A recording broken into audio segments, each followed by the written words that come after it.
How to find user ID on Discord mobile. Hello everyone, this is Max. Welcome back to another tutorial video. So let's start without wasting any time. Also make sure to watch this video till the end. So first of all open up Discord on a device. Now wait for some time. Then tap on profile at the bottom right corner. Then go to settings at the top right corner. Now simply scroll down until you find advanced settings. Now simply tap on advanced. Now under general, enable the toggle for developer mode.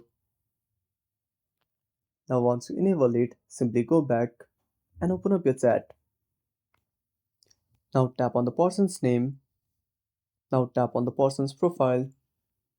Now tap on three dots at the top right corner. Now simply tap on copy user ID. And that's it.